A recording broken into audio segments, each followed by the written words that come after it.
that camera right there. You know, it probably would have been wise to set this camera up correctly. But let's see if we can adjust the goddamn Facebook thing again. Sharkman Forge is now live, streaming less than no game greater than Wednesday Night Forging with Rob the 9th of July 2025. Well, I wasn't expecting all that.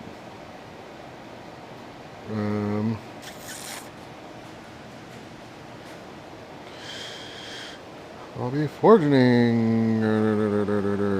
Well, I hope to be edit, share, partnership ad code. Don't know what that means.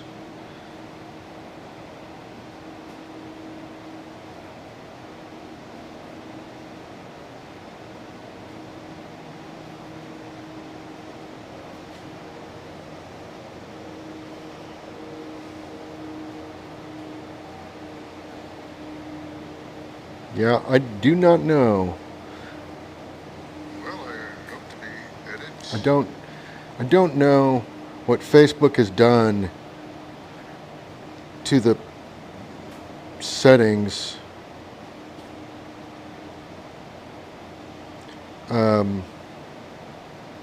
It's kind of weird. Let's see. Turn closed captions on and off. Stream latency. But there's nothing. There's nothing here that will allow me to adjust the chat and so that it comes up in Restream. So I might have to do some research on that to figure out what's going on. Let me type in here real quick.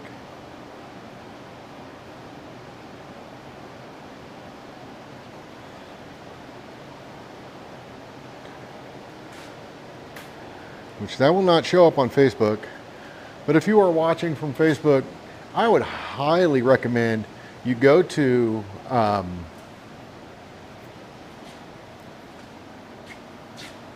YouTube. Go to YouTube. Because if Facebook keeps making this a pain in my ass, a la Instagram, I will just stop streaming to Facebook too. I mean, I know that means shit to them, but it's just like, why should I have to go through this much effort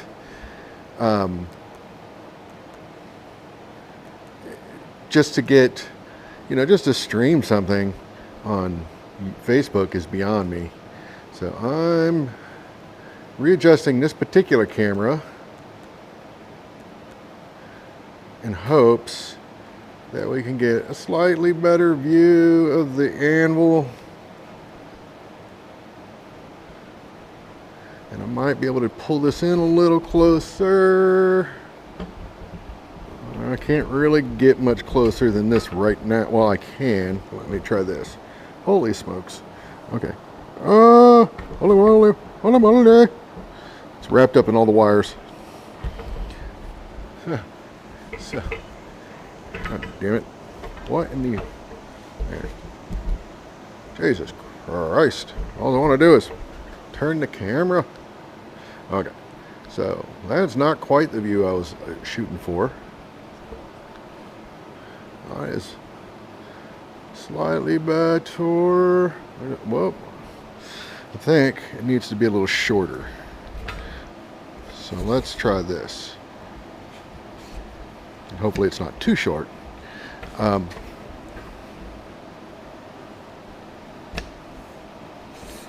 then yeah, this is something I should definitely have worked out before I started.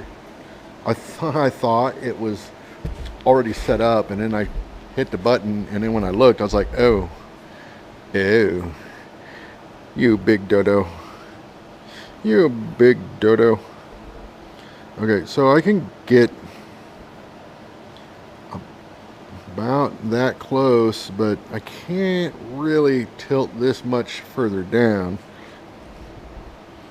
than from where we are. So I'm going to back it up a hair just to get the whole anvil in view. I'm trying this angle for now, and we will see how it goes. And my shop is still in complete disarray. I need to get it straightened out. But it's all about having the time to do said things, right? So sometimes we have time, sometimes we do not. Right now, I should have the time, but I do not. So we'll work with this camera for now. Make sure this is, I'm going to swap camera angles so I can see it a little bit better. What the shit is that? Hang on. I'm going to swap back to this. Display. All right. Now I'm going to swap back over here again. Okay. Looks fine. Could probably be lit better. I don't know what this is. 1/4 inch bar?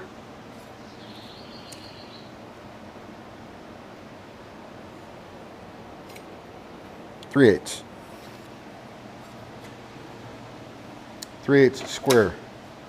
So I got some 3/8 square here, and I was working with somebody over at Coal Iron Works who had never forged before. So we set upon this piece of material, not this particular one, but similar piece of material, and we were going to forge a simple leaf. But that person was struggling a little bit with the heat. There's an older person, so he was struggling a little bit with the heat. So, you know, he had to kind of bounce and recover, if you will. And it was hot as a mofo that day, if I recall. And then when you've got 2-3 gas forges going on, you know, and then you're doing, you know, some physical work that you've never, in his case, had never done before. It can be exhausting. So especially when, and I believe, I don't recall this, but I believe he had a medical condition as well. So no pressure on anything like that, you know? Here's something, I did not see it in this particular case, but I've seen it before where I've seen people say things like, oh, you big pussy, you know, blah, blah, blah. Hey man, when somebody is in a state like that, those kinds of things, that's not cool to say stuff like that. Not cool at all. You know, go, if you can't help yourself, excuse yourself and go say it out loud somewhere else. That kind of shit does not float with me at all. Now, if it's a friend of yours and you know what they're capable of and they're just kind of pussing out that day, yeah, you can rib them a little bit. But even then, you know, a person could be experiencing an issue. So it's not necessarily the greatest time to be making fun of anybody. You know, at least make sure that they're okay before you go down that path. A couple of years ago, I was out at Goshen, Ohio, and it was hot as hell. It was about this time of year. And we were drifting striking anvils, 1-inch Hardy hole and a 2-inch block, you know, thick block of steel. And we had, I don't know, 4 pieces in the fire. We had 4 different forges lit up, all going, and they were all next to each other. And I felt fine. I had been sitting there, I'm waiting my turn, and I was going to do one and show everybody else, you know, kind of what they should be doing. And I did mine and got through it. I felt fine. Went back and sat back down. And as I was sitting there, I could feel my internal temperature just rising and rising. I was like, At least that's what it felt like. It was like it just kept getting hotter and hotter, and I wouldn't cool down. I couldn't cool down. Eventually, it got so bad, I pulled a hammock out of my truck and set it up on some trees and laid out there until was it convection, cooling really kind of just cooled me off. And, I was probably down for a good hour and a half, maybe even two, I don't know. But it put me down. Heat exhaustion was like a real thing. And I'd never experienced it like that where, I felt fine after what I'd done, sat down, and then it was like a volcano, man. It was crazy. So anyways, a couple guys kind of, poked fun after they made sure I was okay. And I was fine, but there was some lingering effects from that on my way home. I had to pull over at a truck stop, and I took a nap. I mean, because I felt like I was drunk driving, and I probably napped at the truck stop for about 2 hours before I continued on my way home. It was brutal. So anyways, my point being, hey Brian, hey Duck Rabbit. Again, if you're on Facebook, I would highly recommend you come to YouTube if you're going to watch, or you want to participate. If you just want to watch, that's cool too. But I can't link the chats on Facebook for whatever reason, because Facebook has changed things again. So back to the story. If there's somebody with a medical condition, elderly persons, so on and so forth, making fun of somebody because they have to take a break ain't cool. So don't do that kind of shit. So this particular gentleman, nobody did that to him, but I've seen things similar. He needed to take a break, and I think he ended up taking a couple of breaks before he finally decided he just wasn't up for it that day. Completely fine. Completely fine. In fact, what he had done up to that point was probably some of the best real first-time beginner blacksmithing I'd seen in a while. Why? Because he was listening to what I was telling him. There's a lot of guys that just don't listen.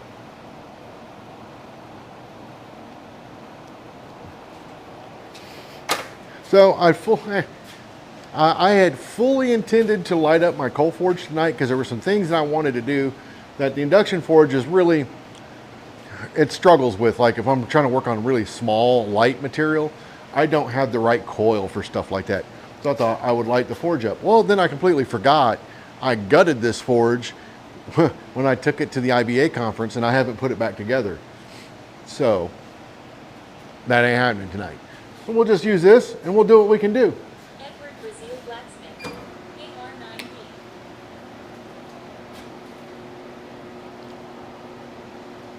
Hey Ed, how's it going?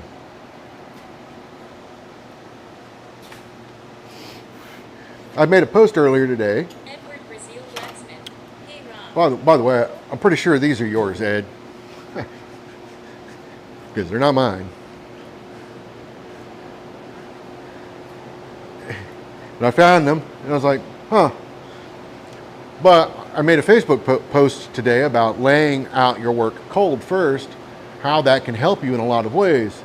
So this particular divider, it's missing the piece that locks it, apparently. But it can be handy, this type of tool can be handy if you're wanting to do something like, of course that piece is buried. You want to scribe the center line, right? You want to scribe a center line.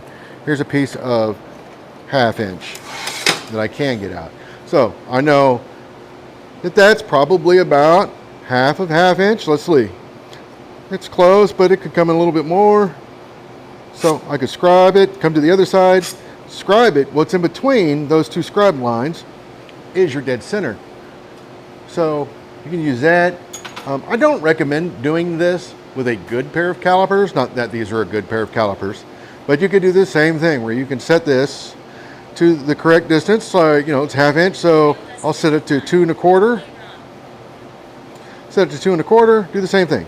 Boom, and then boom. Well, actually it moved because these are not good, quote unquote, calipers. A good pair of calipers would allow you to lock them. But same thing. So, but you can get a decent pair of calipers on Amazon for like 25 bucks. Just make sure that they're made, from steel, not plastic or aluminum or some other redonkulously cheap crap. As long as they have steel jaws or whatever, then you can scribe with those. Another thing you can do, you can go old school, set a combo square, do that, scribe it that way. It's handy, and it can save you a lot of frustration trying to do that hot without setting it up cold.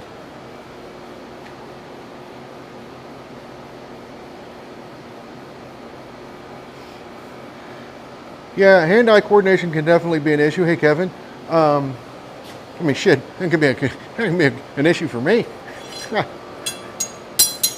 So, but simple projects that I like to show people are leaf-shaped objects. Another one would be miniature tongs. Miniature tongs using small stock like 3/8, no bigger than half, 3/8 I prefer. And the reason I like it is because you can do the techniques really quickly, cut it off and start over. And the idea behind the tongs, by the way, isn't so much the techniques, there is that, but the big part of that is learning the set downs and drilling them into your head. So that way when you come out of your fire, you're not standing here going, which way am I supposed to turn now? But if you do 10, 15, 20, however many your obtuse little brain might need, mine took 100, but however many, it will eventually drill those set downs. Boom, boom, boom, boom. You get those set downs that drilled into your brain, so you're not having to think about it. You're just going to do it. Then it's refining it from there, right? The same with the leaf. It's open to a lot of interpretation. You can do a lot of different things with it. But it's really about learning to draw a taper, to draw a short taper if you want to do a short one, isolating material, and then drawing out that material and going from there. And then you can separate that piece by drawing that down to a much smaller cross section, allowing you to scroll it up, do quote unquote like a penny scroll, or as Brian refers to them, the rolled scroll technique, which I still feel like, because I don't do it enough, but I feel like I struggle with that, but it gets better. It gets better. Just like anything, right? The more you do it, the easier and better they get. But a simple leaf, which I'm going to use this in my sculpture later. I wanted a smaller leaf, which is why I brought this piece of home. But you'll see, I'm not going to do it. I probably won't be able to do it on here. We'll see. But this coil is an 1.5 inch coil, and it's a 3/8 inch piece. So it'll get it hot, but once I get down to a certain point, I'm not going to be able to get it very hot. So I'm not ready yet. I'm letting the heat soak. I'm going to swap. I'm going to swap cameras, and I'll show you what I'm going to do and why I'm doing it this way. So I'm going to get it hot again. I'm going to forge a fairly short taper on the end of this bar.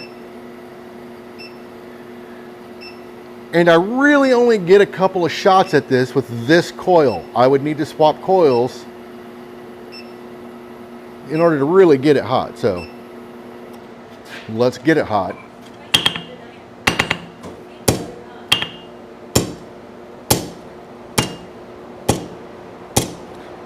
I want a fairly short taper, and I'm there. So now I'm going to come over here. Well, you know what? Let's see. I don't want to do that. I want to be on the edge, right?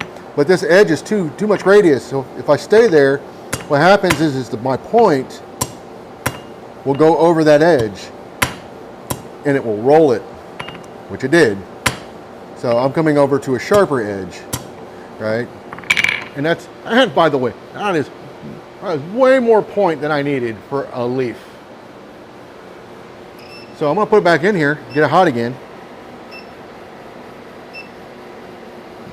So I'm gonna work on a less of a radius because that's such small stock. I mean, hell, the radius down here is bigger than this stock. 3/8 bar, that's about, not quite a 1/2 inch radius, but it's close. I got that plenty hot, so I'm gonna come over here, and I don't know, that looks good to me.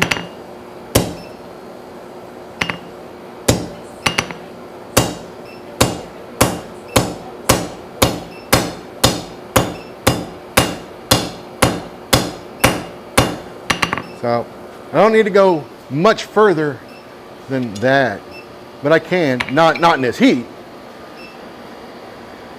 But I need to isolate the other end of this and take it down and then extend between those two.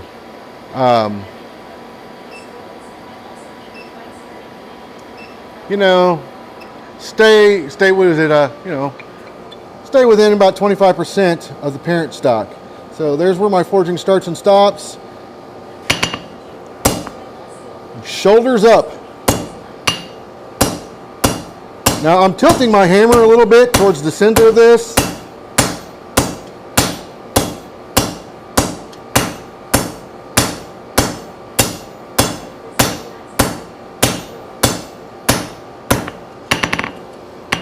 Now all I'm doing is kind of straightening this up a little bit. And then, so I got a double hit, a chop mark right there. That should be fine. It's not great, but it'll do the thing. So now this is where you're going to see where this coil will become really inefficient at heating this size stock.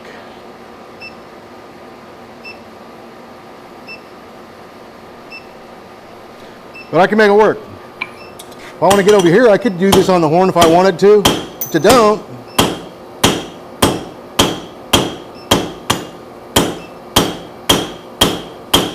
Hey y'all, don't tell Brian what I'm doing.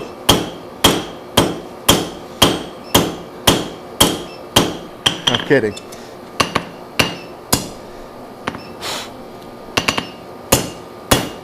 I've seen Brian use the horn. I've seen Brian use the horn as well. But sometimes you have to, you know. If you don't have an anvil block small enough, you can get way out here. It's not great. It's just a big lever out here. But you can do it. This, like, if I could get it hotter,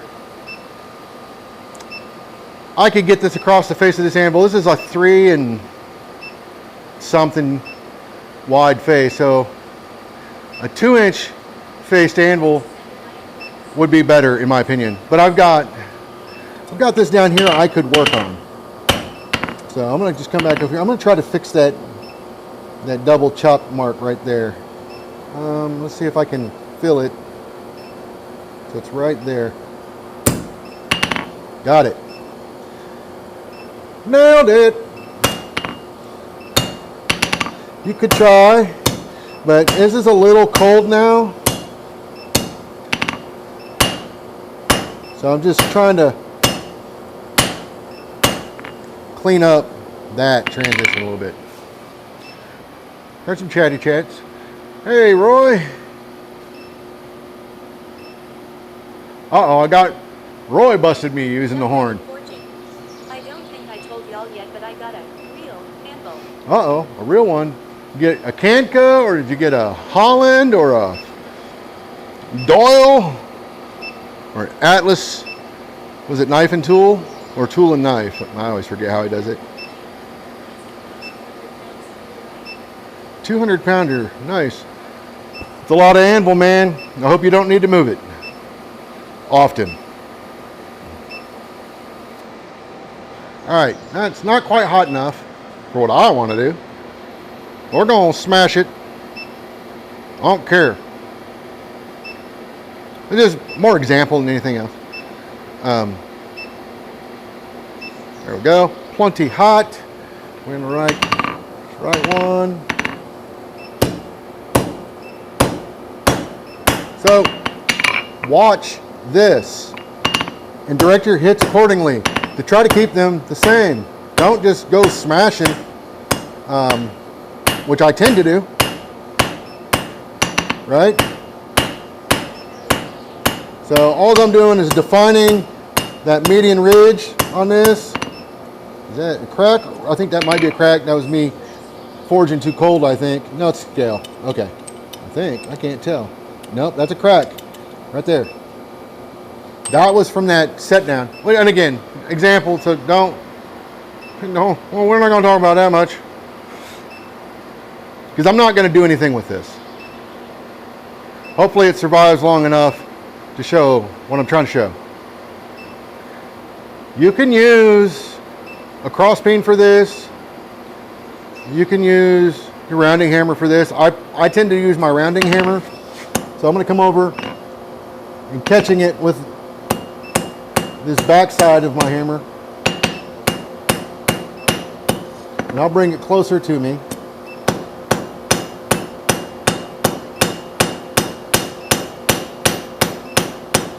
Now I'm rotating it a little bit to keep it, if I keep hitting the same spot, what will happen is it'll flatten out. It's weird. I couldn't tell you why it does that, but at least for me it does. So if I don't rotate either my hammer a little bit or the piece, I find it easier to rotate the piece. It'll start to flatten out, which no fun. So I'm going to come over here and catch this side now. And I'm not hitting hard. I'm just letting the hammer kind of do the work. Again, rotating the piece a little bit. You see, it's flattening out a little bit.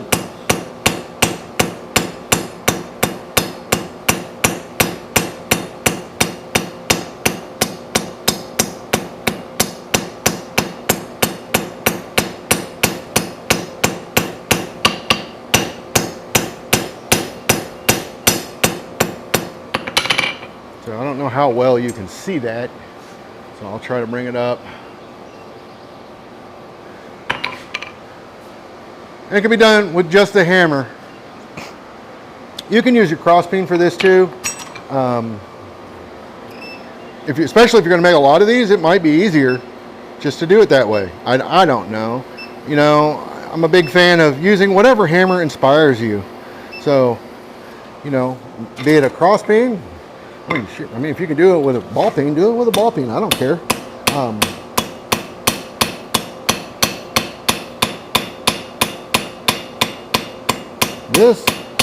This particular cross peen, I feel like I still need to dress the peen a little bit. My favorite one is in my toolbox outside. I need to go get it. But the idea is I'm really just trying to maintain this center, what do you call it, like a median ridge or whatever. But see, here is where the induction forge does not shine, because this material is so small now. It is very inefficient to try to heat it with this induction forge. I would need to move down to a smaller coil. Whoops, yeah, I forgot to drain that. But I would need to would need to move to this smaller coil. This would work better, or this flatter one. This would work much better for this piece, which I don't feel like changing right now. That's why I'm not going to. Now, when you get something really funky, this can be beneficial, but even for something this small, that's going to struggle a little bit. Not that it can't do it. It's just, it's not like, wow, look how fast it heats it up. It'll heat it up. It just takes it some time. So I'm going to put this down because I just wanted to show what we were doing at Cole Iron Works. They host one of the IBA satellite groups monthly. So that's what we did over at the over at Coal Iron Works during the IBA satellite group. I believe they're satellite 14. Don't quote me on that. I'm just going to come over here and read some stuff real quick. But I believe they're satellite 14, and they host that monthly meeting. So again, I was just showing a gentleman that basically not doing the medial ridge thing or whatever it is, median ridge thing, center vein. I wasn't showing him how to do that, just kind of just do the leaf shape. That is not hard, but that does definitely take some hammer control. Now, if you're working with kids and you're trying to help them learn hammer control, once they kind of start getting their, at least when they start hitting things approximately where they need to be hitting it, then you can move into something like that.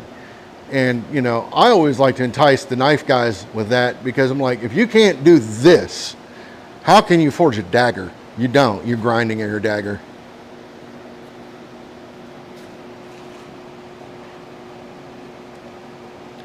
Roy, no. Not a scroll for that. I was just explaining and showing what we did over at Coal Iron Works, helping a newbie out. However,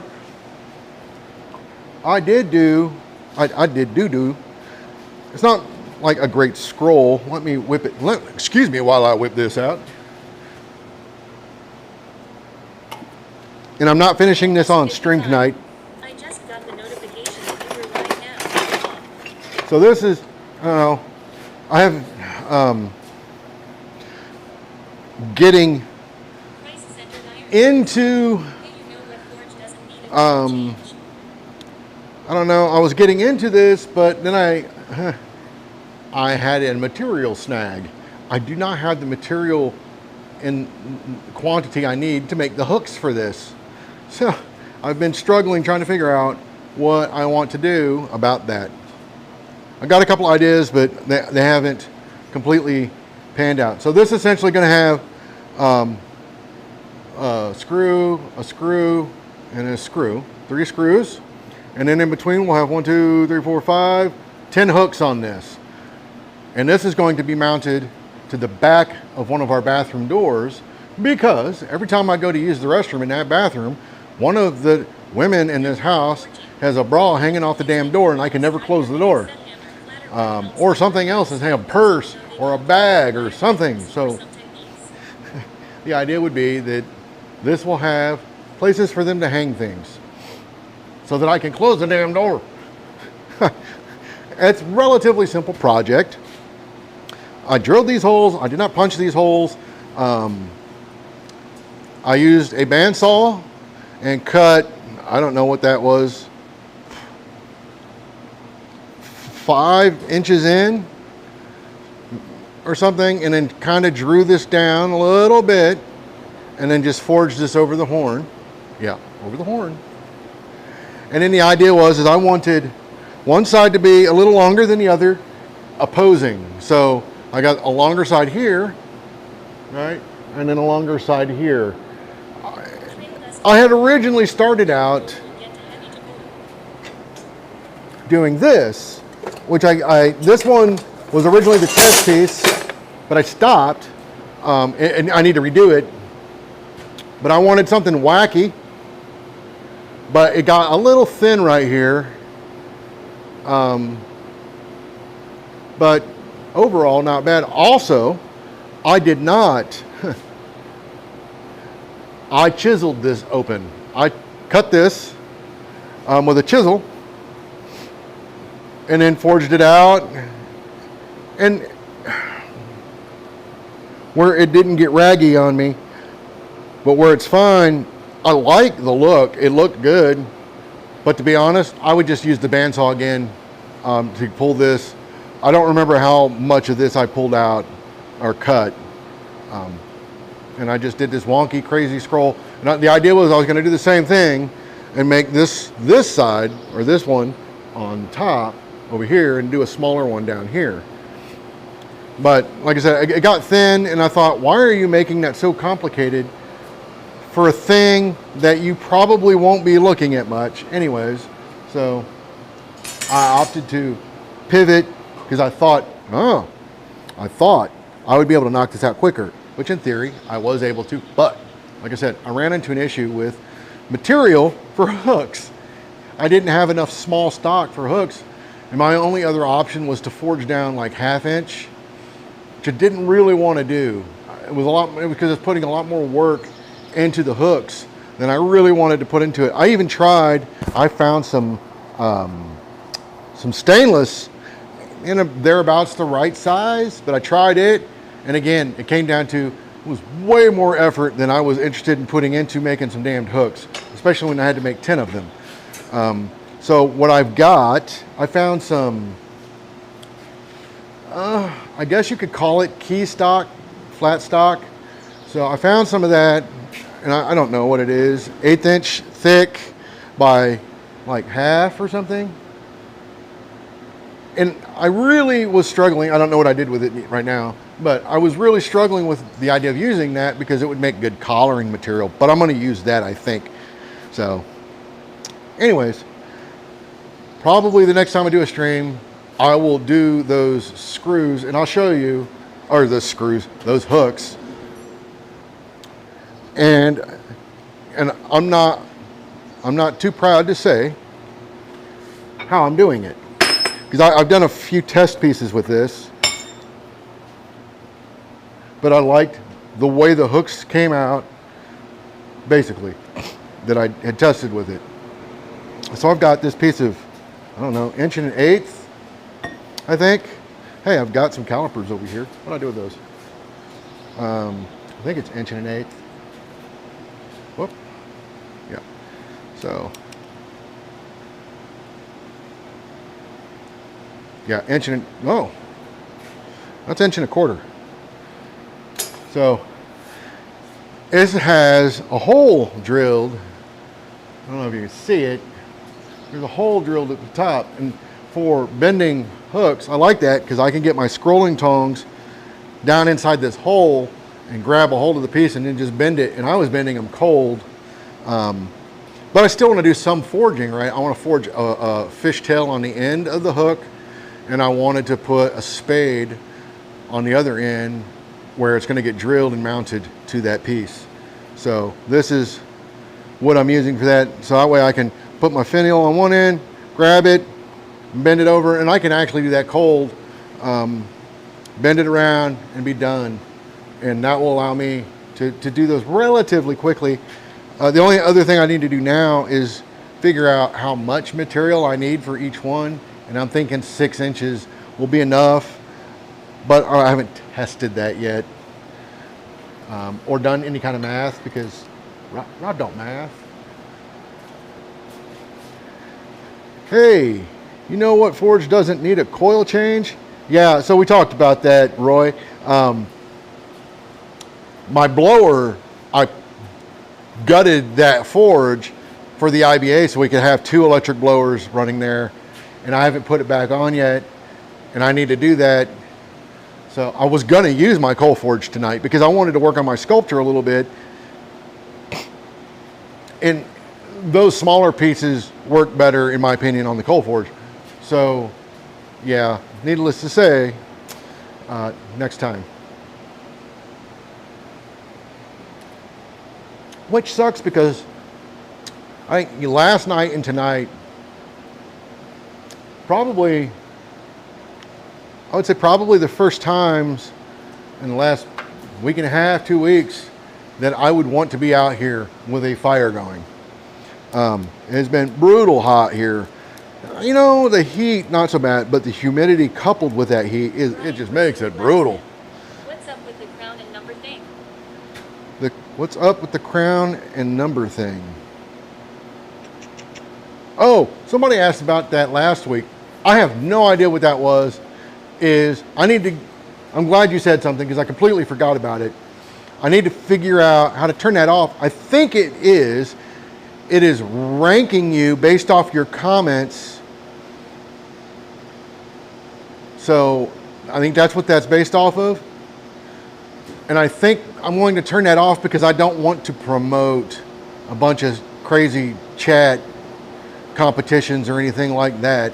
So I'm going to turn that off once I figure out how. Duck Rabbit Forging. New YouTube thingy. But I haven't spent any time looking into that yet. I completely forgot, to be honest. I completely forgot. So I'm glad you said something. I'm actually going to write a note over here. Actually, I can do better. I can just take a screenshot and send it to myself. Well, if I can find my buttons. Okay. Christ-centered ironworks. Okay. How hot has it been for everyone out there? Been a little hot here, but the last 3 days have been around 70 degrees F. Trail dust 55.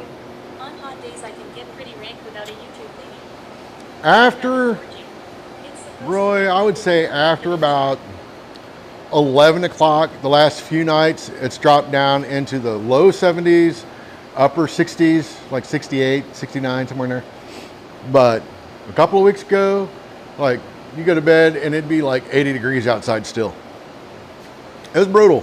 I think it got up to 90 something one day and there was like 60% humidity. Dude, I was out here, I was sitting in a welding stool, you know, way down low, and I was going through a tote, pulling stuff out of it, cleaning out a tote, and I was just pouring sweat into the tote. And I was like, this is dumb. I should not be sweating this hard doing what little I'm doing. Yeah, it was brutal.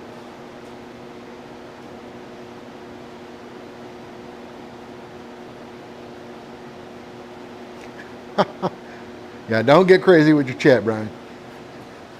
I don't think any of us are quite ready for that. Well,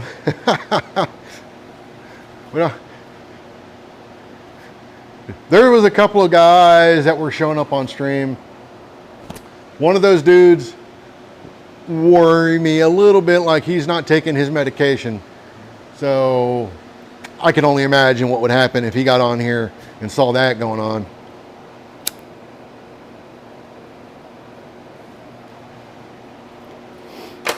So let me get back to some other stuff.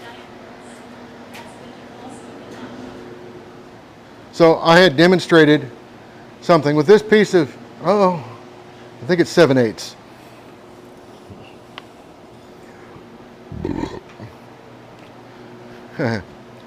Essentially, I burnt this piece in the induction forge to prove a point. 30 some seconds. 35 seconds. And burnt it. I don't know how well you can see that. I'll switch it over here.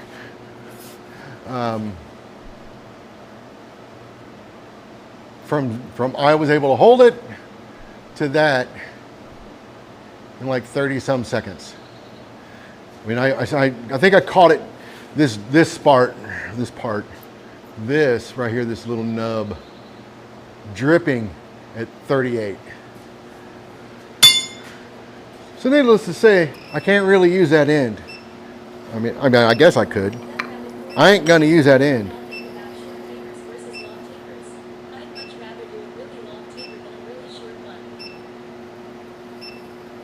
Well, I suppose it depends on what you're working on as far as the taper size, right?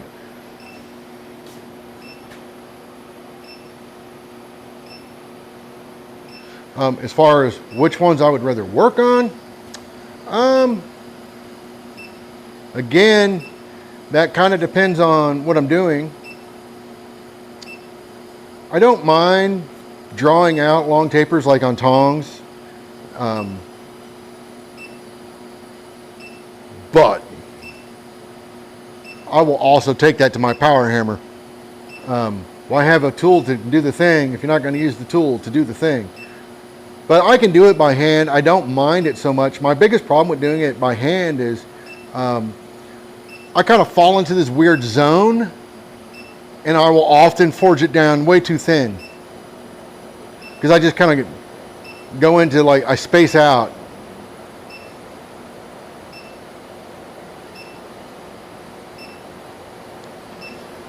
going to cut this end off real quick. Well, maybe not real quick, but I'm going to cut this end off.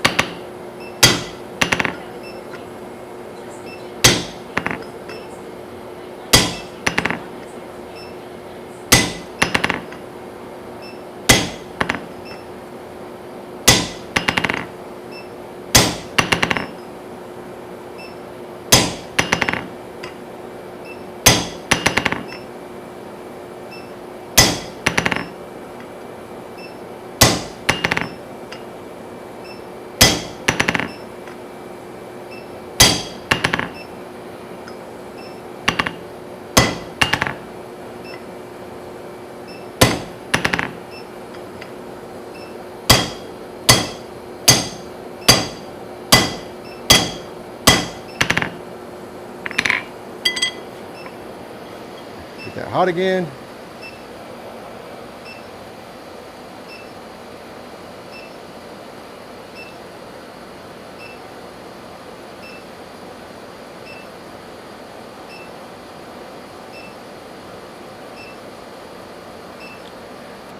And I'm not hitting this super hard.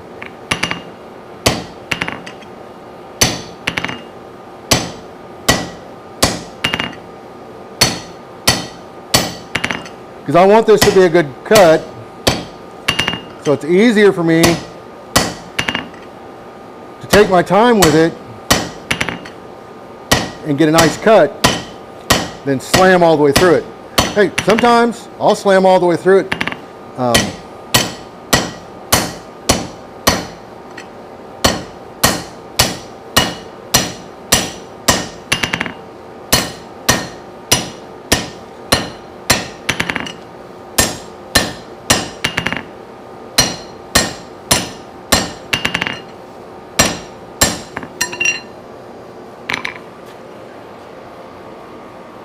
So, I don't know how well you can see that, but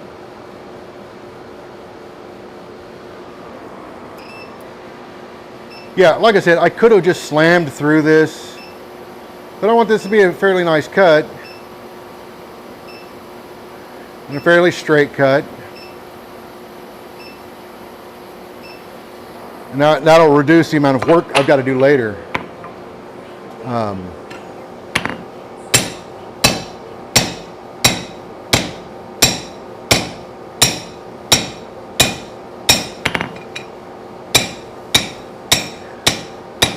What I need to do is go through my old videos, because I actually had a guy, now, it's dumb, but he was like, there's no way you can do blah, blah, blah, blah, blah. You know, and I was like, dude, I've got videos showing me cutting 1-inch round in one heat. Were they the best cuts? No, but that is a really good cut. I'm happy with that. It's relatively straight. There's no corkscrewing going on. Now that is kind of scrap at this point, because that end that was burnt up so bad, I wouldn't trust that for anything. And you can tilt the bar down or up. So tilting it down, right, as I cut, if I were to tilt this down, that would give me a straighter cut on this side. If I tilt it up, it would give me a straighter cut on this side. It just kind of depends on what you're shooting for. In this particular case, I just wanted a fairly centered, well established and straight cut. Duck rabbit forging. You give that a couple taps on an upsetting block, it'll be mint. Why would I do that?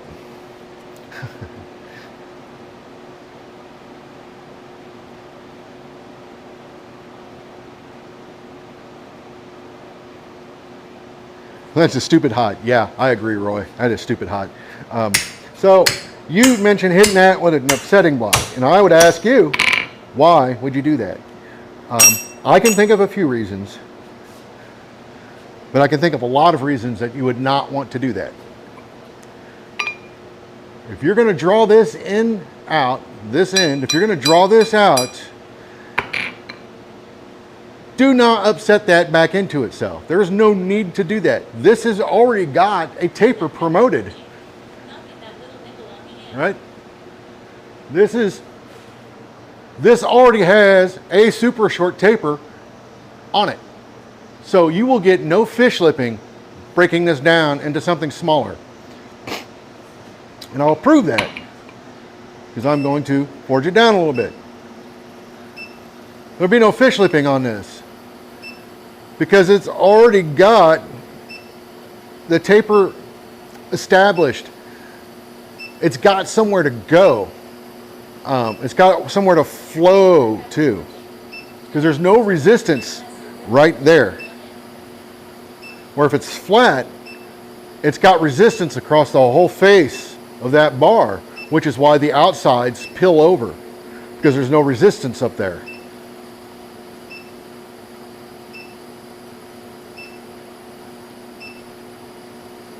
So I guess short taper to a degree.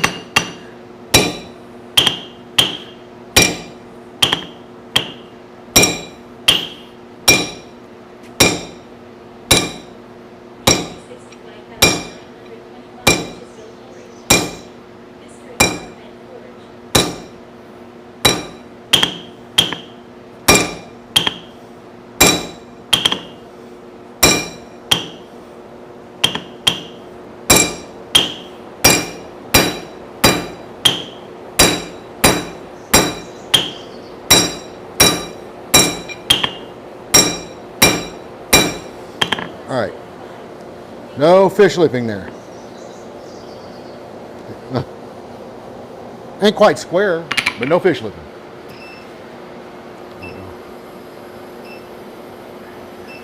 How to show that without burning myself.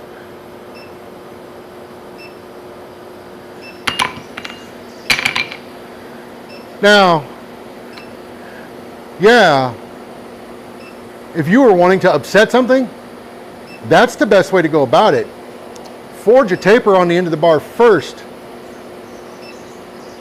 because the reverse is kind of true when upsetting a bar, right? And I'll show you in a second.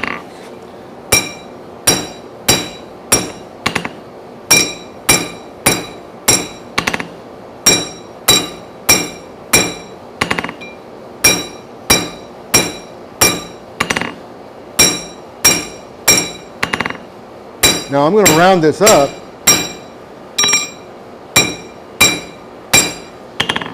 Not yet, but so I'm not too worried about certain things.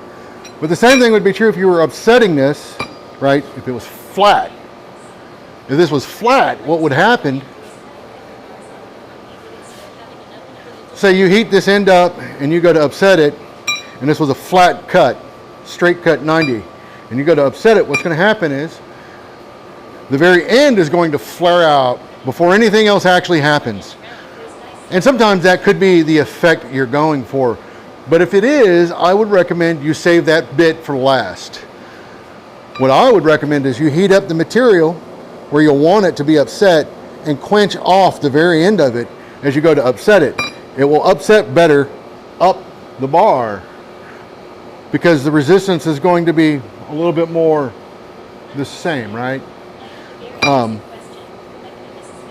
Then once you get the upset where you want it, then you can dress this end and then flare the bottom out to give it that really dramatic flared out look, which can look cool, don't get me wrong.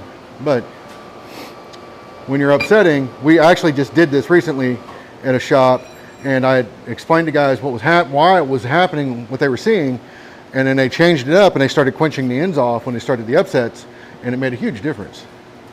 I have a very basic question. There's no purpose to that. To be honest, the tapping, there's no real purpose to it. You'll see. I mean, there can be. It's more of a rhythm thing, more keeping your rhythm. You know, a lot of times it's just resetting. For me, like I'm thinking, but I'm keeping the hammer moving while I'm doing it because that helps bring it up a little bit, I guess. A lot of times what I'll do, not always on my mild steel anvils, but on a hardened face anvil, it is not uncommon for me to be working and drop this down because that'll bring that up. I don't have to use any weight or no strength to do that. So I will, boom, and it allows me to switch faces pretty easily. But I don't have to do that. I could just turn it, right? I mean, it's a habit I'm actually trying to get out of. But it's more of a rhythm thing for me. I can't speak for anybody else but me. It's mostly just a rhythm thing in a I don't know, like a, you know those clocks that they use for chess? It's kind of that in my head.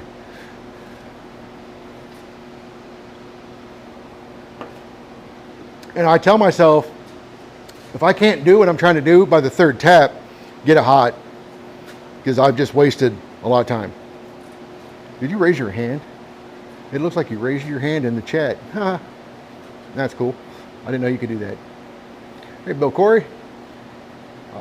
I hope Bill has arrived to type out an essay of his life's story for us, like somebody else did today. I tap just to drop the hammer and not hold it up. Yeah, exactly. That's another thing too, right? I mean, it's just, you know, a lot of times that.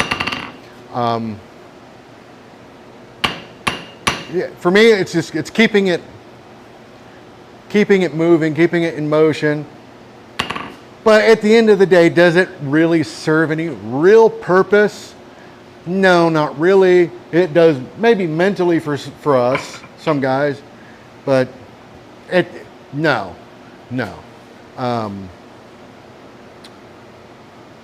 Not really. I mean, I think it's more, you know, just individuals. I know some guys that don't do it at all, and I know some guys that are over there.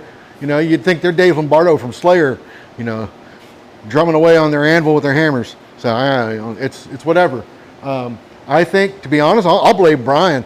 I think I picked that habit up from Brian, watching his videos over and over and over again, and it just, because I'd watched those videos so many times, it just felt like that's what I'm supposed to do. So if anybody, well, let's all blame Brian for Rob's habit for tapping the anvil. So yeah. There was a guys, I've heard a story about that once. One guy, I'm not going to say he made it up, but he was retelling a story about that, and it was complete malarkey. But he believed it. It micro beats the anvil with each tap.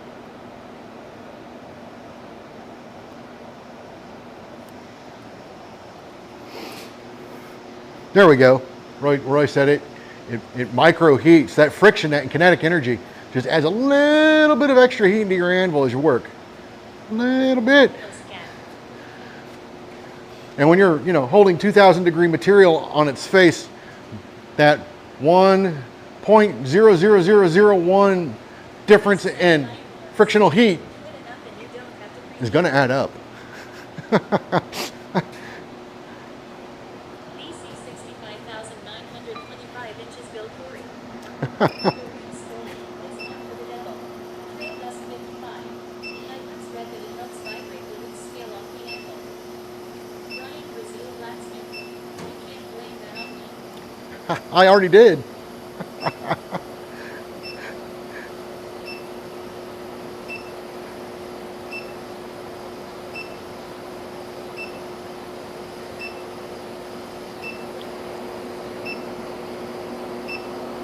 I already did.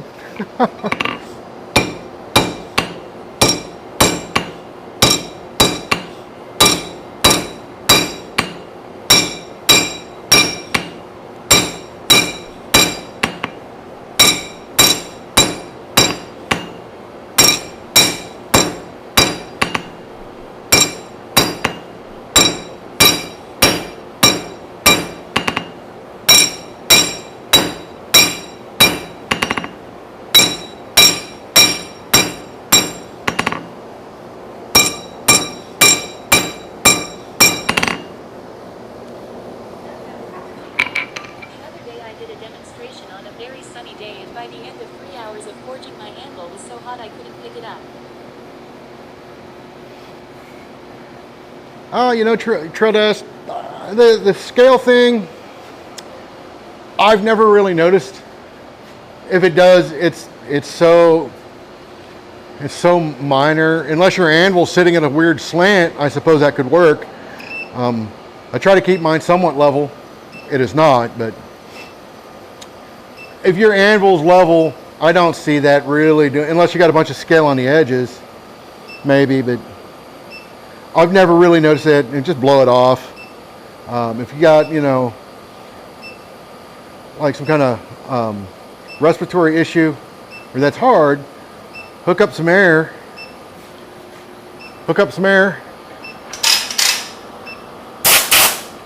Cleans it right up. Tell you, that's a real craft hose reel, and that damn thing, I'll tell you what, I love it. But there's times where I think it's going to take me for a Mary Poppins ride.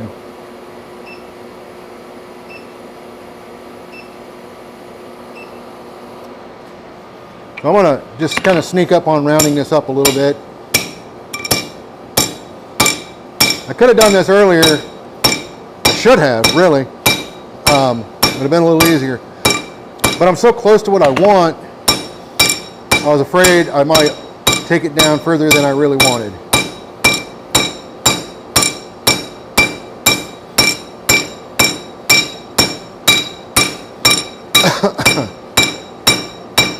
And I'm really focused on not showing you what I'm doing. I'm really just focused on trying to get the big valleys, you know, the hollows out. Not really focused on making it crisp and perfectly round.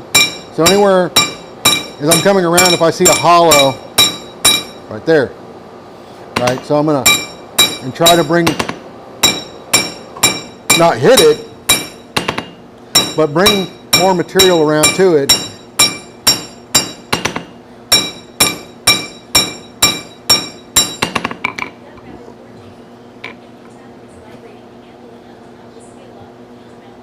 So it's not a hollow, well, right there it is.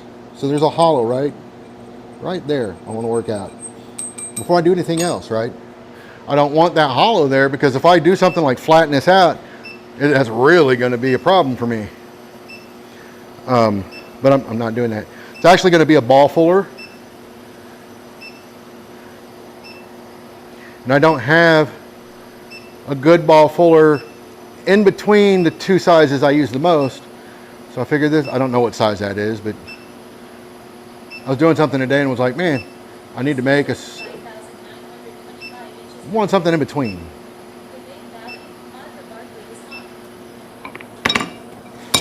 So I'm just going to try to stay away from that hollow. I can see it. I can see it because it's black.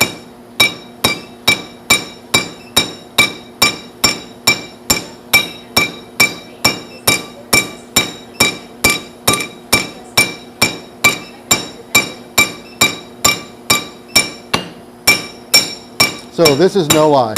One of my favorite things about forging blacksmithing are the stories, the wives' tales of the whys and what fors. Like, I don't know where some of these guys make this shit up, but it's pretty epic. Before Rob's time.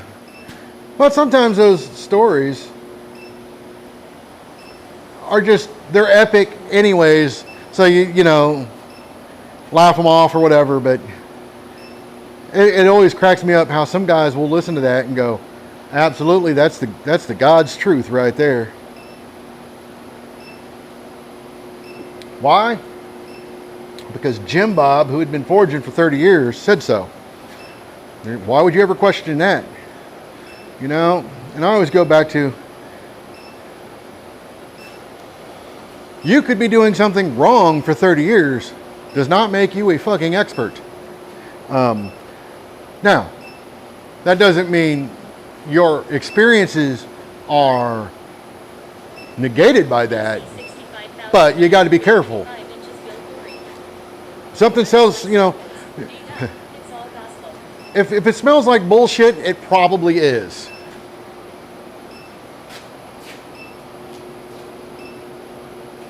So something's before my time, but I gotta get this sweat out of my eyes.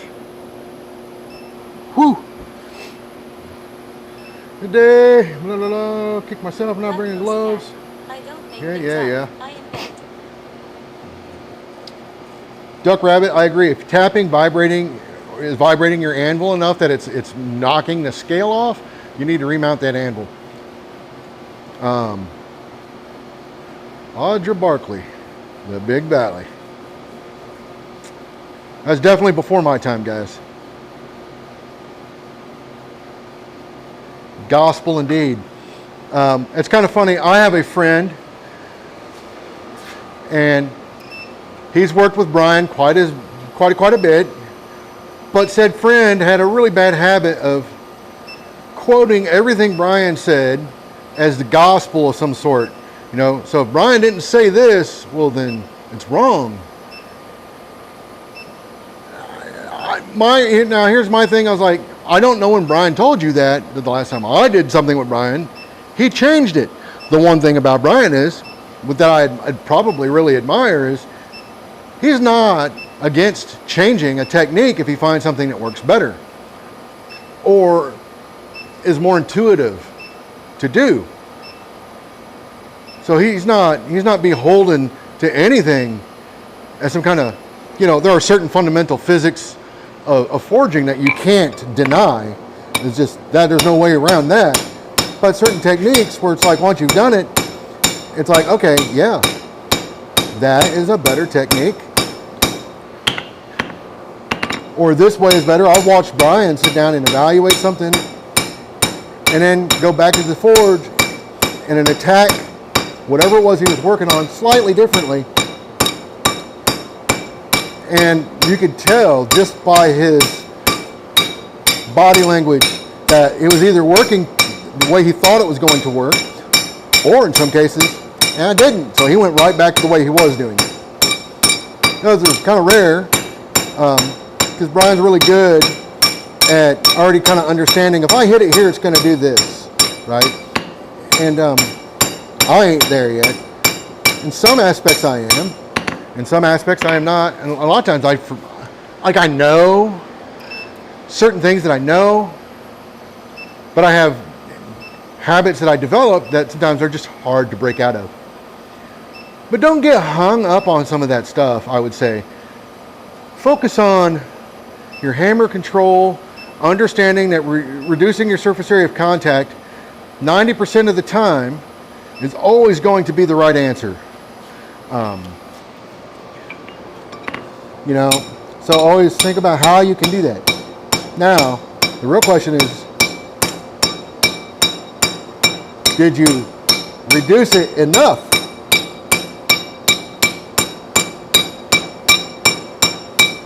So this is what I'm going to call forge to finish. So I'm not going to take a rasp to this or a file to this. If I can help it, I'm also not going to grind on this, except for the struck end, but I'm not there yet.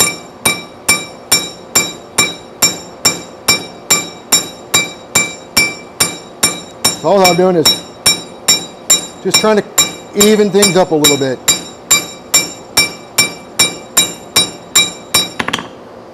Yeah. I could go further, but it's a ball fuller. I don't need to get crazy with it. Says the guy that's going in for one more heat.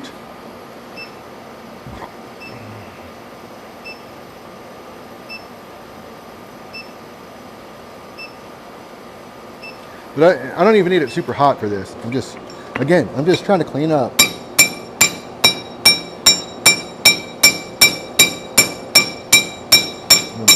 A bit of a hollow right on the very end.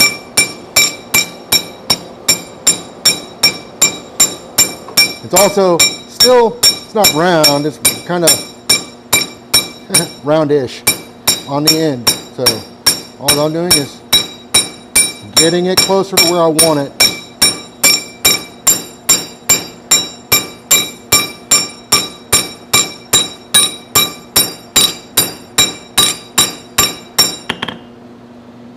That's relatively round.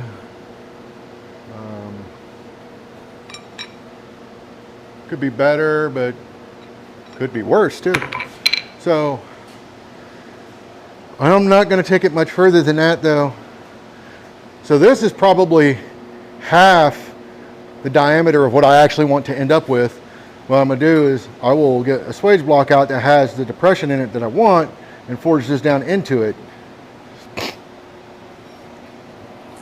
to give me the shape I want on the end of this. I don't make things up, I invent. Exactly. It's just like in music, I never hit bad notes. That's called improvised jazz. Yeah, that's what I'm doing. So let me go find said swage block.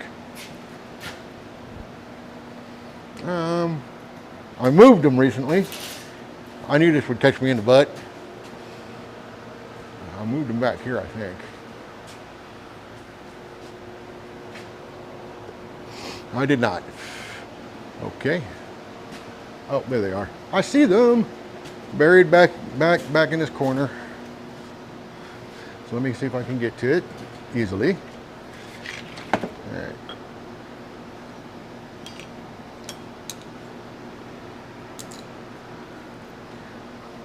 Little tiny screw. No, this is it. This is it.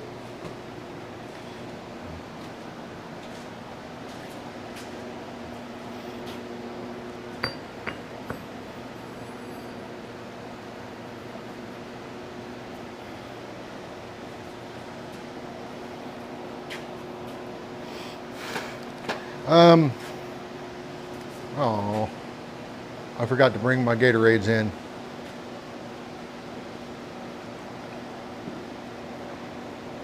That's okay, I'll go get them here in a second.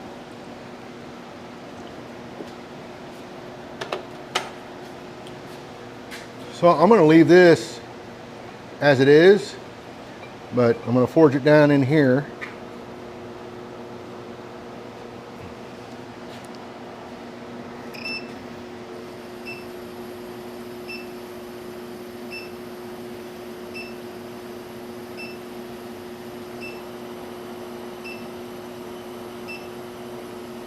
I really don't,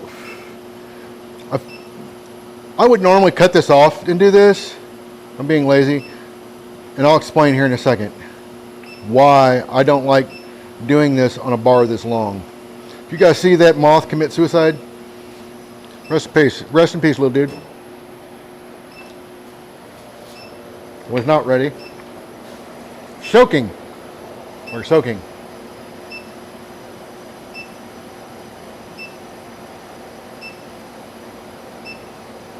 So the reason I don't like using a longer bar for this is because any off you are, you know, it's greatly exaggerated at the top, you know, so I find it more difficult to keep it straight, plumb.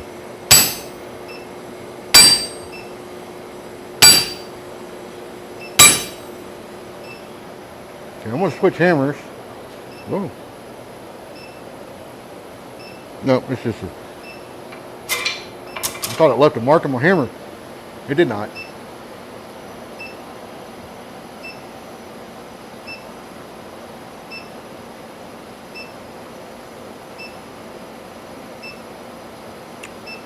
But yeah, I mean, it's just harder to keep it, for me, straighter when it's really long.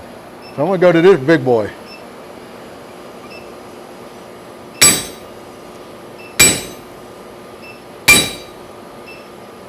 And I'm rotating between the hits.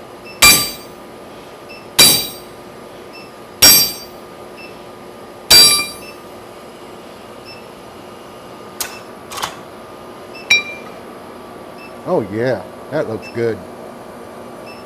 Daddy like. Now I'm just gonna straighten it up.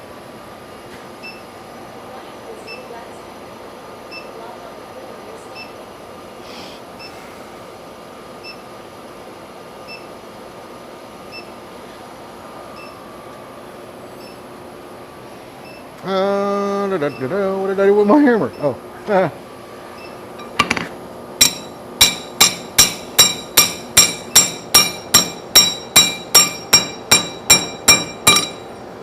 I'll roll it, make sure it's relatively straight.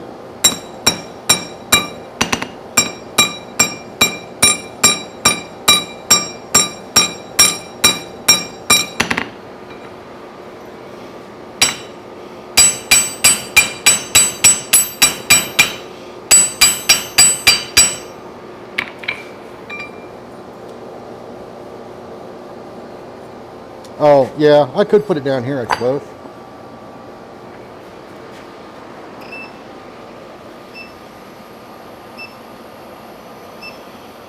I'm essentially just planishing the end of this now. But as far as a ball folder goes, this is essentially done.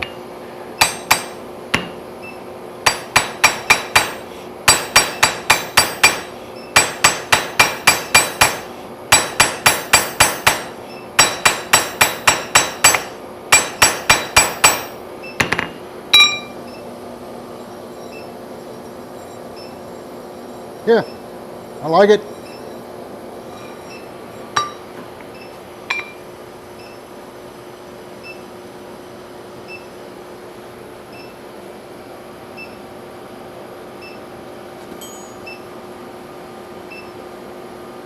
I know it's not in focus. Damn thing.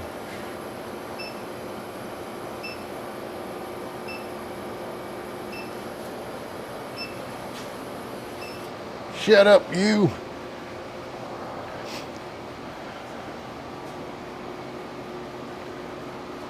Yeah, I could have put it on the floor, but I'm 6'3", and that's only 2 inches tall.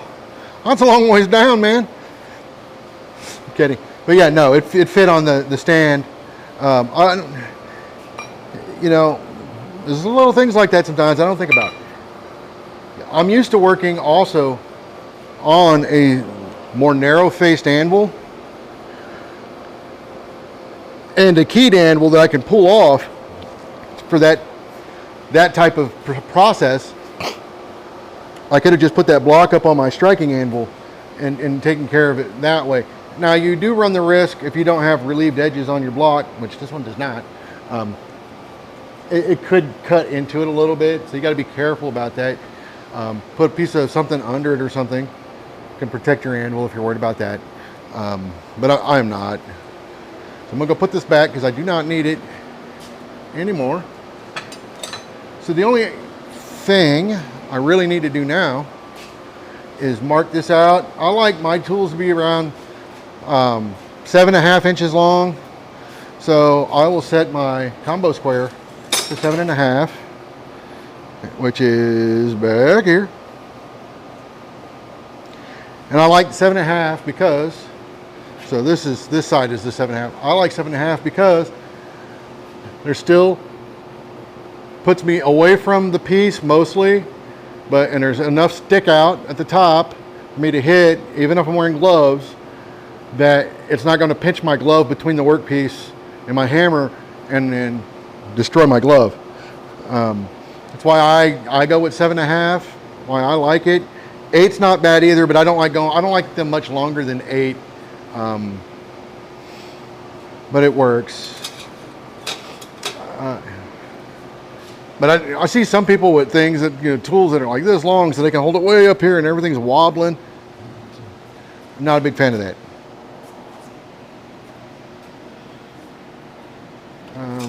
I had some chalk. Of course it's way down there.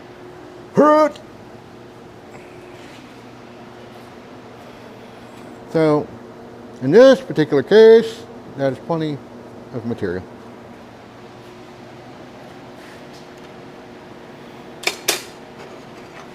So let's check.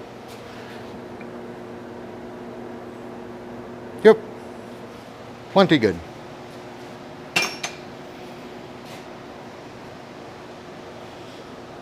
Now this is getting warm, but I think I got enough heat here to cut it.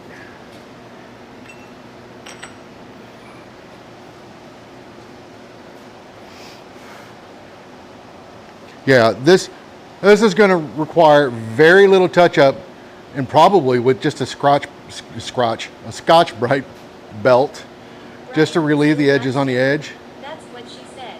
But I think it's going to be plenty, going to be plenty big enough.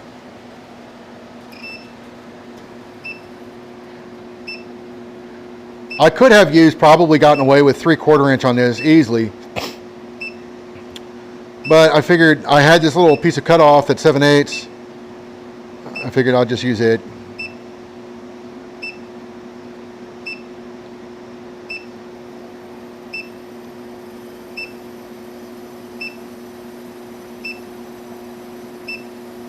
Oh yeah, that's getting toasty. So I'm going to mark it and cool this end off.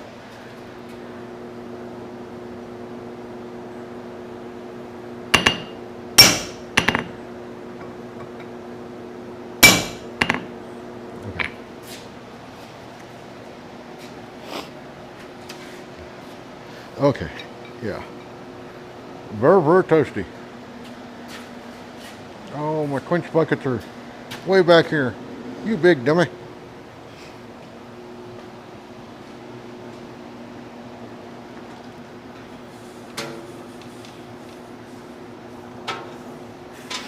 And I'm just quenching the very end of this off so I can still hold it without it getting so hot that it's uncomfortable.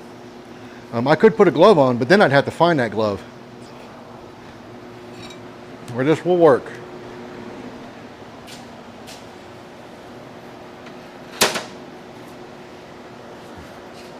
Hang on. Let me check the comment section on Facebook. Okay, I don't see anything. I'm going to go ahead and put some heat on the whole bar because I want to. Well, you know what? That doesn't matter right now. I'll do that after I get it cut off. I can do it. I was going to say because I'm going to put a finish on it, but I ain't there yet.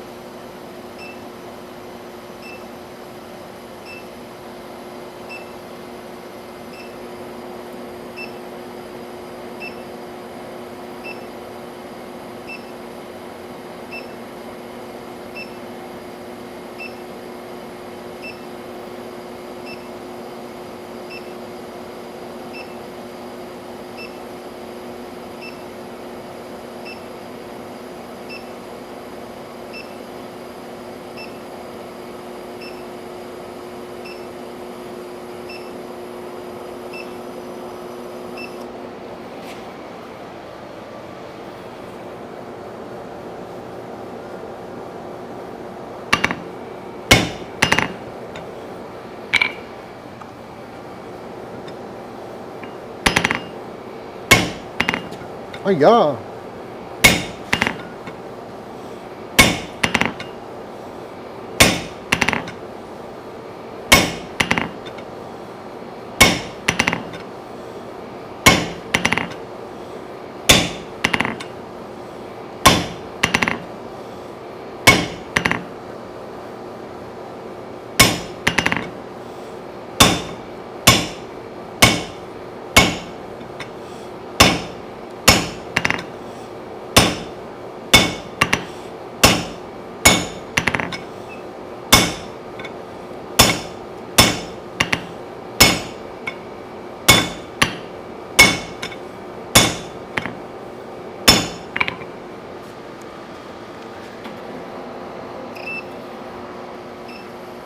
And I got another tool on this end, should I want it.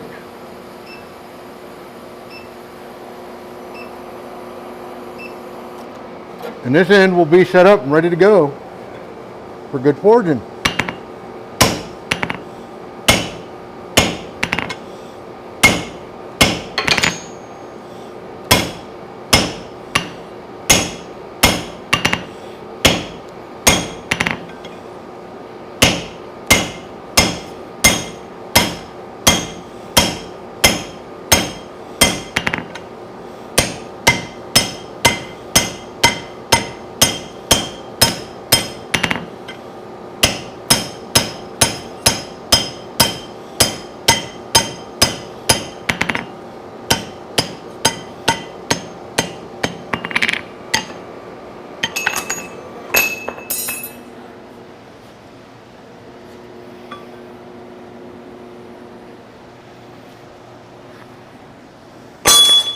Put that under my table. So I know where it's at next time.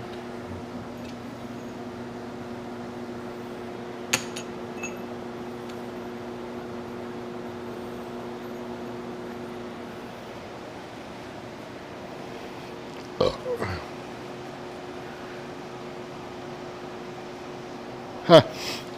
It's funny you mentioned pine tar. I have a container of it that fell off of something over here. I didn't notice it. And it's been so hot, it oozed out of the can all over to the ground. Can't wait to clean that up. I mean, there's still some in there, but kind of a bummer. Mostly from the cleanup aspect.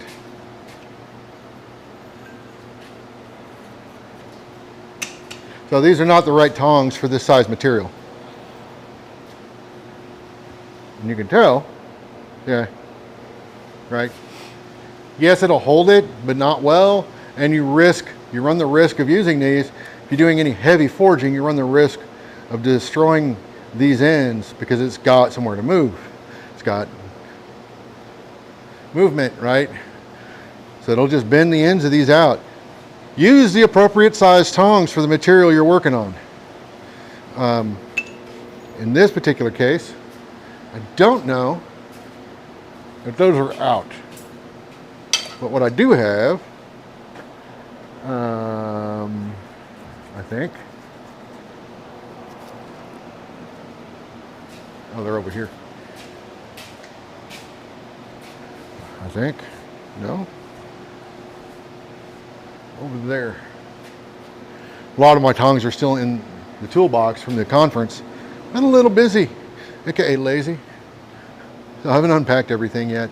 I need to do that.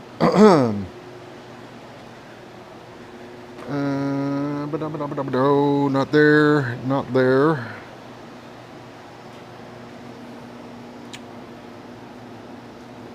Oh.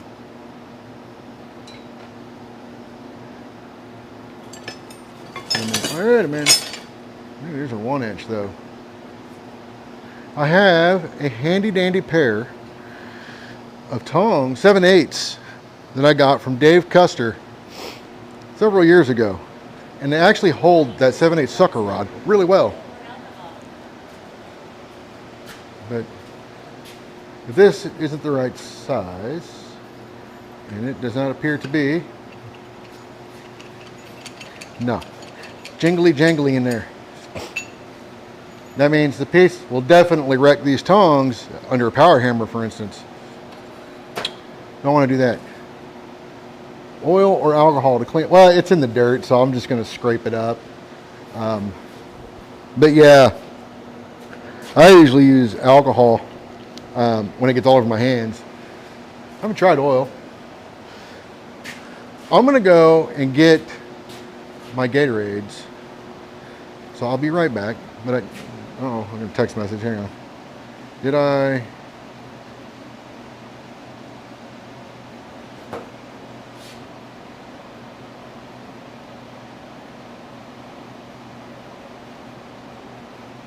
So let me go get my Gatorades. I'll be right back, but I can still talk to you. I won't leave you guys in a lurch. This is when I'll throw. Be right.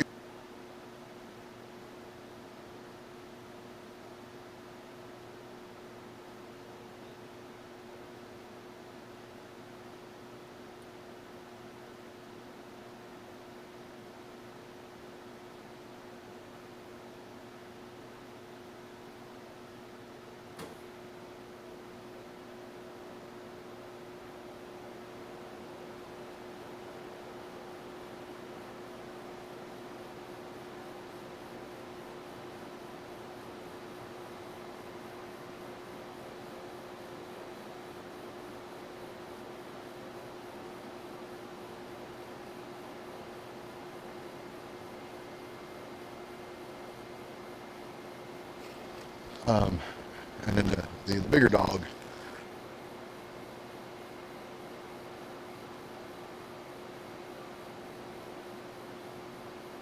Going to bed.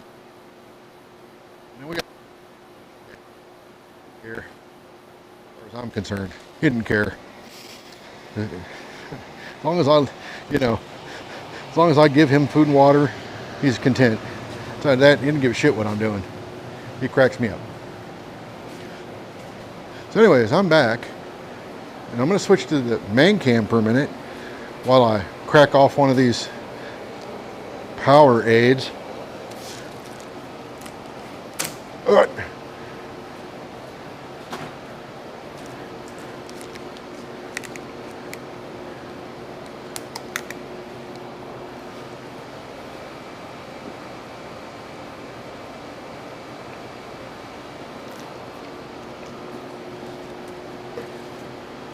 Okay.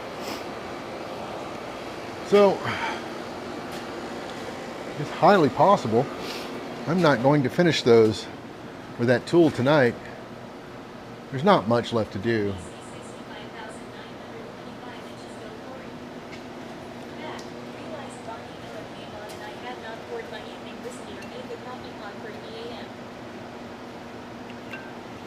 This actually will hold here.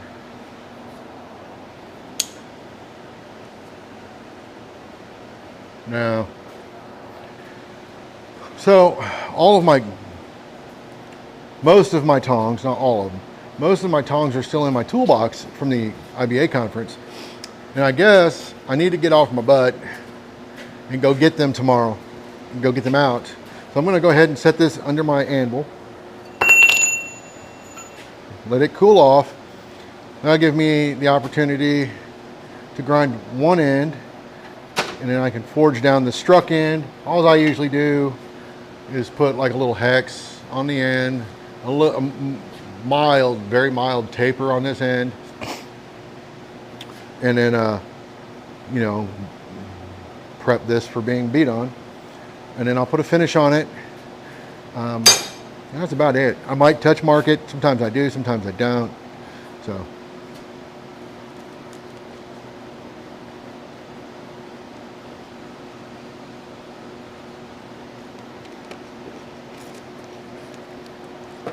I'll tell you, Bill, I am getting really close to that nightcap stage because I feel like I really struggle sleeping through the night. And I'm wondering if, you know, just that little nightcap won't be enough to just kind of help me through the night. So, I had not really, I mean, I had plans, but I had no plans. So I'm going to end the stream, not right now, but I am going to end the stream relatively early tonight. One of the things I have noticed, not just watching my streams, but I've watched a couple of other people's, very little gets done. So I want to start working on having multiple things to work on, one thing I get done, and one thing that will carry over to the next week at least. So I've been making a list and checking it twice. Now it's going to be a matter of making sure when I come out I have the material and the tools. So as far as announcements go, I do have a minor announcement to make. Medicinal. I concur. Mine would be too. So announcements goes, as far as that go, none of this is set in stone yet, but there is a high probability that I'll be going out to Oklahoma to my friend Josh Perkins' place, who is in the planning stages of setting up a blacksmithing school, like a holistic blacksmithing school, with the idea of being able to help veterans, first responders, people that have experienced trauma, so on and so forth, things like, it's not going to be limited to one thing. It's a place of healing is how he describes it, you know. It just happens to teach blacksmithing at the same time. So I believe in the next, I don't know when, in the short term, the idea is we're going to go up there and help him get started on that process. Now, I'm not at liberty to say much more than that. Those that are involved, if they're still hanging around, or on the stream, they can jump in and say whatever they feel like saying, if saying anything at all. I could be talking way out of turn. But, so, what that means is, we're going to try to capture video of some of this process, as much of it as we can, to help other people to see what it takes to set up a shop, and relatively inexpensively and relatively easily. There's not a whole lot of hardcore skills involved. It's just measuring stuff, right? And putting things where you want them and so on and so forth. But then once we get that, the quote unquote, the fabrication sides of it done, we're going to move into the forging aspect. Each station that we build needs to have tools. The station is as useless as a turtle on a post if you don't have tools for it, right? So we're going to try to capture some of that too, and going through the stages of what is required to make all that work. Question: how much responsibility does a content creator have to explain every single detail about a process? Example: hitting two hammers together.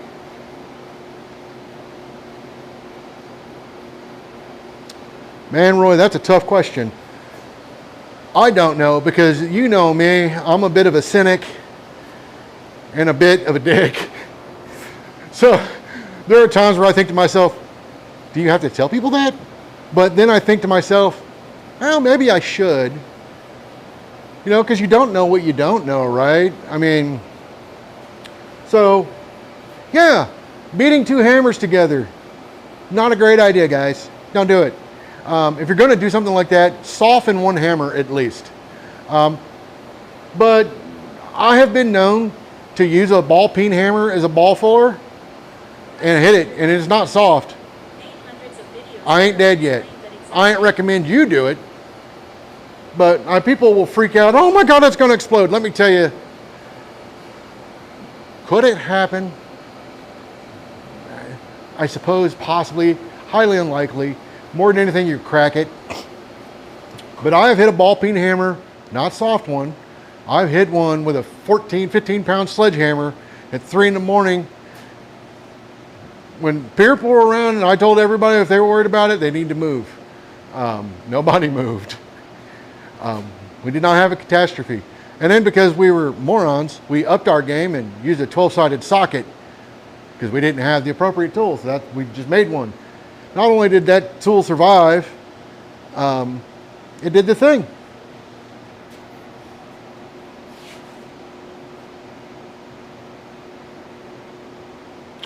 But yeah, Roy, I'm with you on that. I mean, some of that stuff is kind of like, I don't know how far down that rabbit hole you have to go sometimes.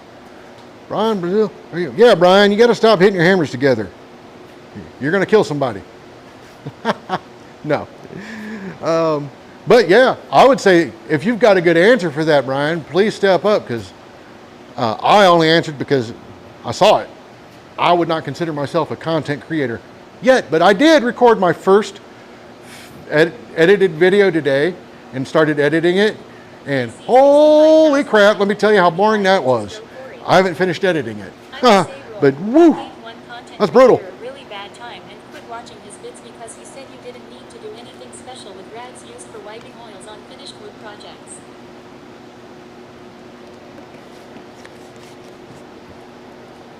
BC 65,925 inches Bill Corey. Because he said spontaneous combustion was a myth. No, I've seen that myself. I have done it, not on purpose, but I've done it myself. But I have oil rags all over my shop, but none of them are sitting bunched up or on top of each other. That's the other thing, right? I always keep them typically individually and laid out over a steel table. So just in case, I don't think anything would happen to that, but just in case, it's not going to burn anything down. I concur though. That can be very dangerous. A big wad, I had, I don't know, maybe 6 or 7 rags balled up on the floor, and I mean, it didn't turn into a fire, but it started smoldering. And I was lucky, I was in the garage when it happened. I smelled it and I was like, what the hell is that? And I started walking around and I saw that pile of rags with a little bit of smoke coming out of it. And I was like, what the what? Yeah. I mean, if you're doing something and you know that there's going to be, you know, like you know there's going to be that temptation there, I suppose you owe it to yourself as much as anybody else in Darwin to say something, you know, like, hey, I know you're going to be tempted to do X. Don't do it. It's not worth it. The outcome from that can be far worse. You know, it's just not worth the effort. Be it using a power tool incorrectly, forging galvanized steel or something. I know that temptation is there. Or welding a bunch of galvanized material. I know that get her done attitude exists, and it's like, you know, definitely letting people, hey, you know, take steps to strip that crap off first.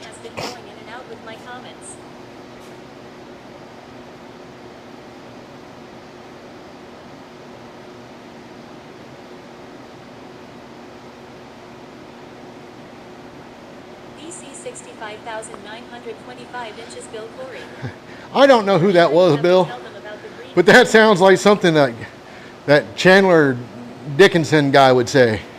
Who I loved watching his videos, but he would say a lot of incredibly misinformed information, you know, things. Even me as a beginner knew better. Like, oh, yeah, that's a terrible thing to say, dude. But, yeah, he cracked me up. I thought he was going to make a comeback, but it seemed like kind of trickled off. And then Purgatory Ironworks looks like he's making a resurgence, coming back. I guess maybe not a resurgence, but he's going to come back. I don't agree with a lot of the things that guy does, but he makes me laugh.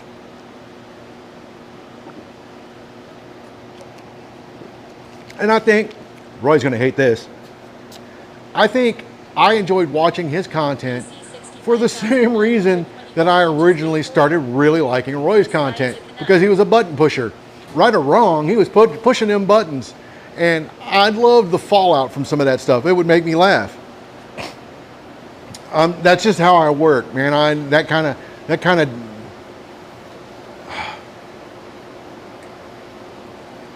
vitriolistic, you know, commentary from people, you know, and they get so mad about something in the comments. I love reading that crap. I don't know why.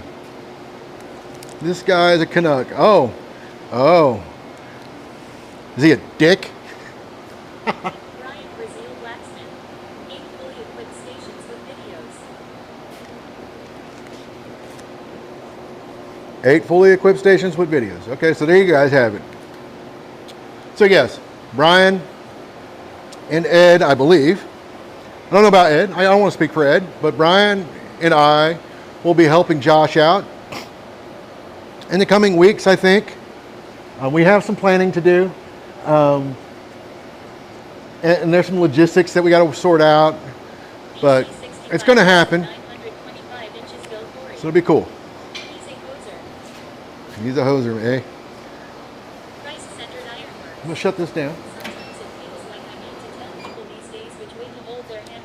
By the head or by the handle, lol. Well, hey, man, sometimes that really gets it done. I don't know that I've ever choked up quite that much, but I have choked up this much before, depending on what I was trying to do, you know, and light hits but I'm not trying to really move material when I'm doing that. But I'm more of a, I don't know, mid-handle guy, I guess. I've wondered about that, Roy. I'm more of a mid-handle guy.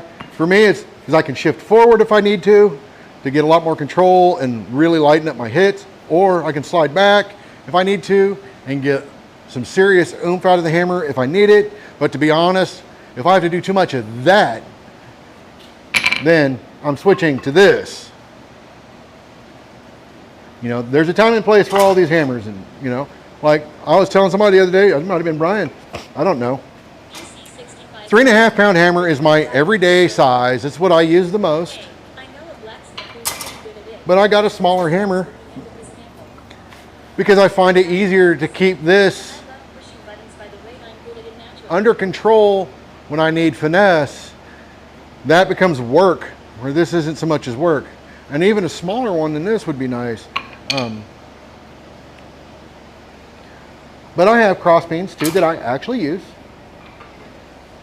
You know, a normal cross peen. And I even have a straight peen that I use from time to time. I don't use that nearly as much. And different sizes. You know, it just kind of depends on what you're trying to do. You know, like I was telling somebody before, like if you've got if we were talking about the Haberman bend or the drawn corners, if I got to do 100 of those, I'm not going to be tilting my hammer for all 100 of those. I'm not. I'm just not. I'm switching to a cross peen at that point. Or if it's a bigger piece, I'm switching to the cross peen for that. You know, there's a time and place for everything. Or those other hammer styles would not exist. But I'm glad you brought that up, because that is the content that I have been working on. I started with what I consider the 3 basic tools that every blacksmith shop must have. So it's going to be 3 separate videos, and I will build onto it from there. And I go over hammers and anvils and forges. Those are the 3, and I consider the essential. You got to have those things, right? You're not forging without a heat source, something to support your material, and something to move your material. One could argue that tongs should be in that list, but I went with the top 3. But tongs will definitely make an appearance. They're number 4 on my list. But you can do a lot without tongs at the start. I got sidetracked with my nephew's kitten. It just pissed on my bed. Well, if you close your eyes and nose hard enough, Ed, you can just pretend you had a lovely lady there with you. I was about to say something far more vile than that, but I caught myself. I feel like I'm growing up, y'all. BC 65,925 inches built. That made it into the trash can. Hoorah! I don't do that all the time. So I want to celebrate that little victory. But like I said, I want to get out of here as far as the stream goes. Hey, give me my damn give me my damn party back. I don't want it to be too much chitter chatter, but if I ever make it to the big times one day, I'll do separate streams where we just talk, because I think that's fun. But I'm trying to get these streams a little bit more streamlined and kind of get in and out, you know, and I'm going to try to keep them to about 2.5 hours if I can. So I thank you guys for hanging out with me. I wish I had been a little bit better prepared, but you guys know me. Come on. But next time, trust me. And it's going to get cool, I think. And I got some edited videos recorded today, and I've been working on editing them. So hopefully start releasing those around August is what I'm thinking about. Because I want to have some videos in the bank so I can start rolling them out. That way it gives me time to record new stuff as I push them out. And it's going to be guerrilla style editing, I think. So it is what it is. And I'm eventually, this is an okay camera, but I was watching the footage from this today in the edited stuff. Not a big fan for that. For streaming, I think it's fine.